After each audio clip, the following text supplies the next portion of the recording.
remember one time we were up there for 2 weeks. My sister Gail and I think Beth and Gail both stayed.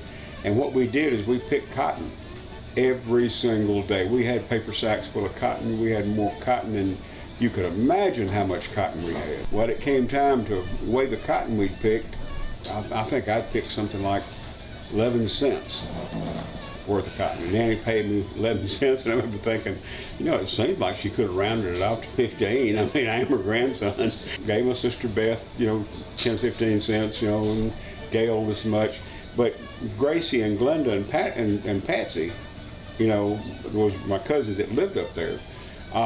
They all got like, 17, 18, 19 cents. But see, they had learned how to work the system, and put rocks in their bag.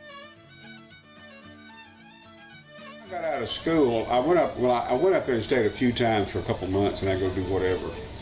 And between college and grad school, I figured I'd go up there and live in the old house that I always had wanted to do that. So I moved up there, and I don't know, I was very, very disappointed in the fact that I guess I had in my mind, all the chickens and the goats and the cows and the pigs and all this stuff. And, of course, it had 10 years or so had faded away, and, the old house is still in real good shape and all that. But I lived in the kitchen of Nanny's house, and reason being, it was a real small room. I had very little, heating capacity, but I stayed pretty comfortable with what I had in that little bitty room. It was about as big as this bathroom.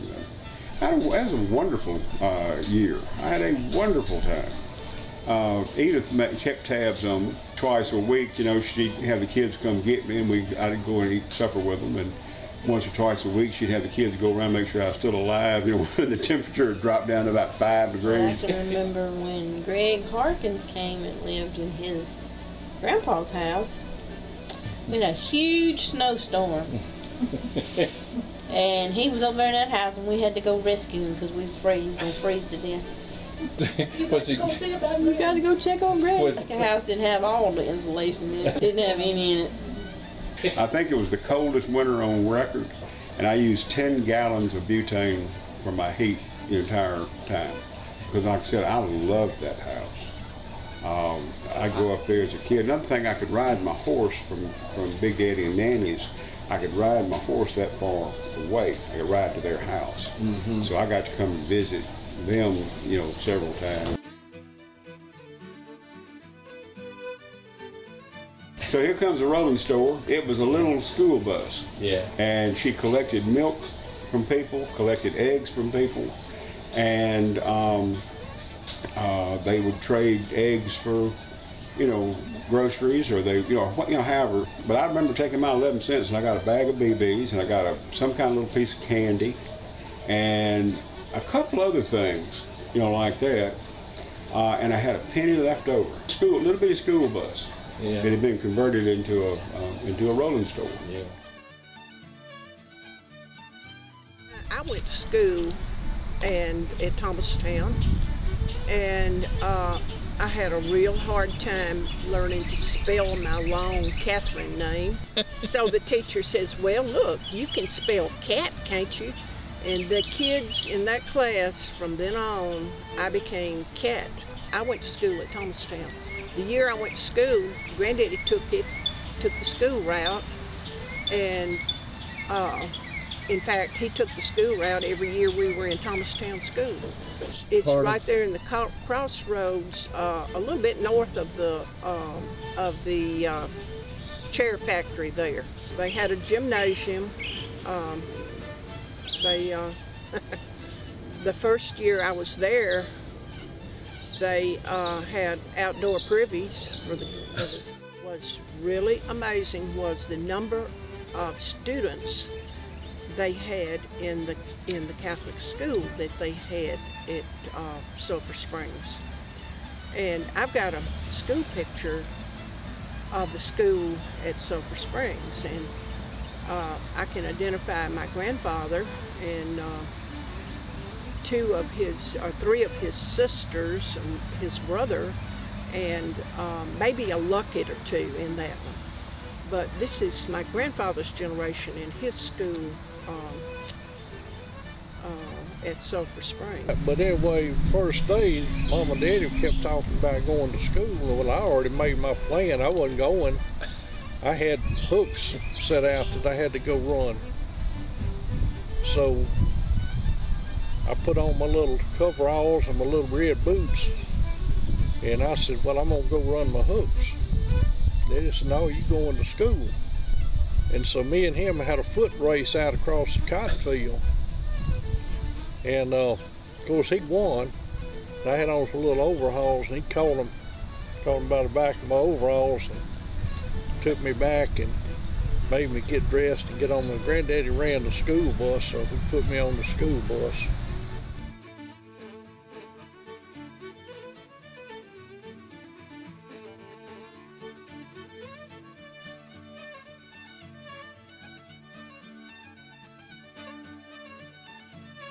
I'm sitting in a chair right now. There were probably 5 or 6 of them. I don't know what happened to the other ones.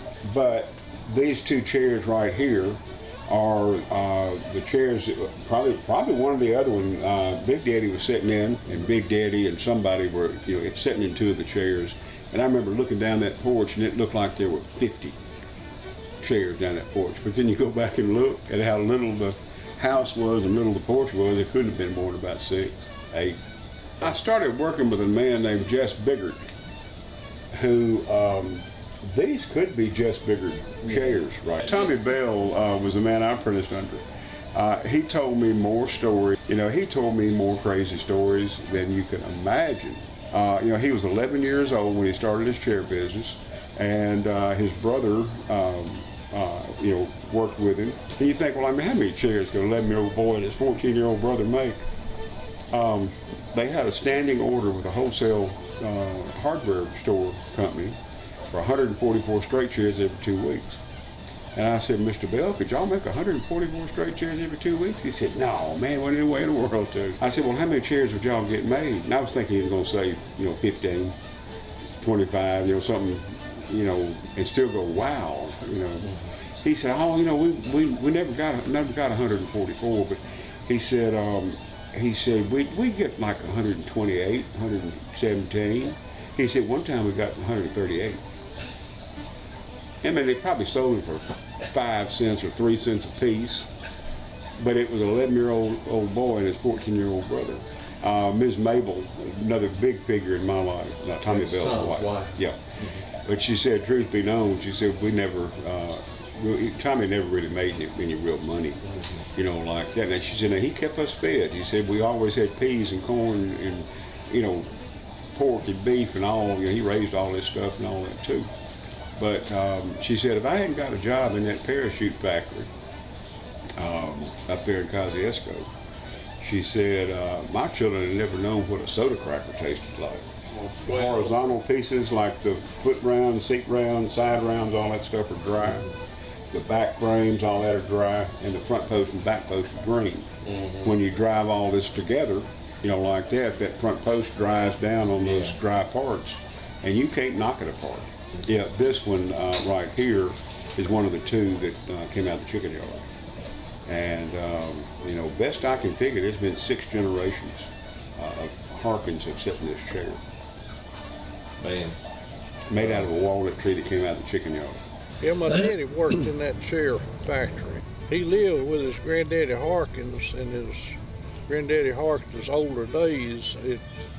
Grandma sent him up there to stay with him to help take care of him. Mm-hmm. And he stayed there with him till he died, I think. But he didn't finish school in Thomastown. He went to boarding school in Carthage. He rode a horse from home to school. But and then they had a place where you could board your horses. Mm-hmm. I guess a lot of people that was their transportation back then. Yeah. It really seemed like we went every week or every other week, and we hunted and fished every time we went. And Nanny had a couple little spots where she'd dig worms, and I'd fish sometimes down at Smith Creek, which is right down below the house. Look, Glenn Harkins taught Greg Harkins how to hunt, you know, and he'd give you 4 shells and tell you, you know, you go off and hunt, but if you waste these shells, you don't get any more shells. So that meant that you were going to kill something when you shot. I mean, people back then lived closer. They lived closer to the ground, closer to the earth than we are today. And, I mean, Daddy said they would run from the house to Thomastown and stuff like that. Well, that's like 12 miles. He also said that it was better to go all the way around Leopard Hollow than it was to try to go through it, because if you went through it, you know, you had to fight every person that you came up on. That whole area, all up to Thomastown, was a hideout for outlaws. I'm trying to think, I think it was Blaylock had a store there, and then the chair factory was the other side of the Blaylock store. William Gannan had a drugstore in the northwest corner. Farrell had dry goods and everything else in the southwest corner. And I'm trying to think, Dr. Lacey had a little building there that's not very big, but it's where he treated all his patients. He ended up having to sell that farm that we had down here, and he moved back to St. Anne's. That's how we came to be in St. Anne's in 1945, and grew up for the next 5 or 6 years in St. Anne's. Well, that's when all the young men in St. Anne's, and I think it was just about all of them, started coming back from World War II, wherever they had been. Uncle Leo was on a submarine. It was called the Norwal, and this is what we learned later, they had asked for volunteers for this special duty. They didn't know what duty it was, but they put them on the Norwal and they sent them up to Attu, the Aleutian Islands, right. For a long time, the family thought, just like they thought about Bud, that he was lost, you know. And a lot of them were getting those letters and telegrams and everything, you know, so they would think, oh, that's what happened to our boy, you know, and they didn't know.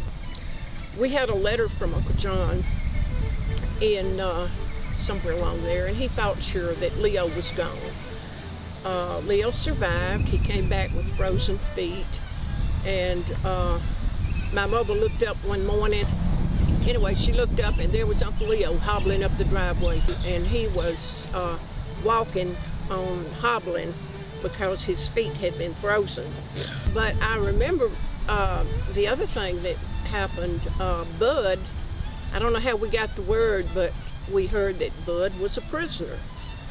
And when we got that message, my mother took us in the front room and she made us kneel down and pray for Bud. Bud was John Patrick's uncle, Robert, and he was named for Robert G. And Robert G. was lost in the First World War. Yeah. And all these guys were coming back from overseas, wherever their duty was. And I think Frederick had been in Japan, Thomas had been in North Africa and Italy. Gorman was World War I. D. Pat was World War I, but he didn't go overseas. He went as far as North Carolina, and he took the flu. At that time, they all got busy, and they sent Aunt Thelma up there to nurse Uncle Pat. They packed her off up there to nurse her husband. And so Uncle John, he would write letters, and he would write a letter, and some of it would be redacted, you know. But we got one, and it said, "I'm in England, and we're not going to be here long. We're going to ship out." Then I think we got another one, and he said, "Oh, we were in Paris, and I got lost on the, whatever it was, the transit system in Paris." He had a girlfriend in Belgium, and it was cool. When he first signed up, and he had a girlfriend here. She was one of the Lucketts, I don't know which one. And anyway, Granddaddy had taken him to the train in Canton. Now this is Uncle John. He's taking off for his duty wherever it's going to be. His girlfriend was with him, and she just didn't want to let go of him. So the train was pulling out, and she got on the train with him. And the train left with her on it. So Granddaddy says, well, what am I going to do? I'm responsible for getting this young lady back to her parents, you know. So he says, well, I'll just wait. Maybe there'll be another train coming back. And sure enough, it was, and she was on it. I guess it wasn't too serious because that wasn't the one he married. He was in charge of some trucks called the Red Ball Express. So it was just a convoy, you know, steady convoy, but they were bringing supplies to the front line. Yeah, Leo and John they weren't there. They were off fighting battles. Leo was on Attu and John was in Europe. He was driving a half-track or something, a supply truck. They were chasing the Germans across Europe, and they had to have a lot of personnel just to supply the troops. So that's what John was doing. At what they call the Red Ball Express. Red Ball Express. Yeah. There's not many survivors from the battles of Attu. Really? I mean, Leo came back. He stayed in the hospital and on the West Coast. He like froze to death. When they went in, made the amphibious landing, it was real terrific, horrific weather conditions, and they weren't really clothed. Didn't have the right clothing for those winter conditions. Anyway, Leo's feet got frozen, and he had problems with his feet his whole life after that, but he stayed in the hospital for a long time. But I'm trying to think the percent of people that went in and lived was very small. The Japanese were holed up. They had the high ground, and they were snipers, and they were picking our men off. I remember Uncle Leo talking about his best friend, his best buddy. They were going around one of those mountain trails, and his buddy, he was behind him, and he just fell back. And he caught him, and he didn't know what was wrong, and he looked up, and he had a hole right there, and said it was a little blue hole right there in his forehead.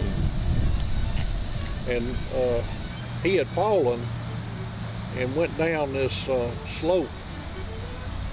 It was, of course, ice and snow everywhere, and he was behind enemy lines then. And so he took his helmet and he dug a cave to hide from them. And I think he said he was able to burrow under the snow to get back. He didn't talk a lot about it, and I know a lot of men that were in action back then, they didn't like to talk about it. Hunter and John brought back a German Luger, I believe it was called. It was an automatic weapon. And we had just moved to St. Anne's, best I remember, and they were out back taking target. We would take target practice with it. And a lot of those guns were booby trapped. oh gosh, yeah. And so they went to shoot it, and it just unloaded. It blew up? Every round in it, yeah. It was set to where if somebody pulled the trigger and thought it was going to shoot one time, it would keep going off, and you know, somebody nearby might get shot by it. So they grew up handling guns and all, and hunting and fishing on the Yokneuknee River, and then so Yeah. they knew to be careful with it, and they also knew that a lot of those guns were booby trapped. I was there during the years in the summer when the war was going on. I remember some real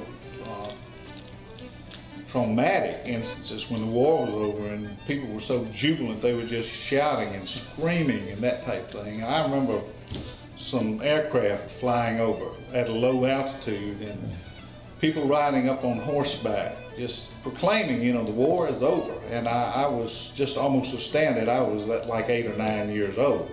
But there was a lot of jubilation in that community at that time. A lot of them came home. Some of them kind of shattered by the turmoils that they went through, but it was a time of jubilation when it was over. I know that. We were seeing these guys. They were coming back, and they didn't stay. They had seen something better out there, and they were not going to sit down on that red dirt farm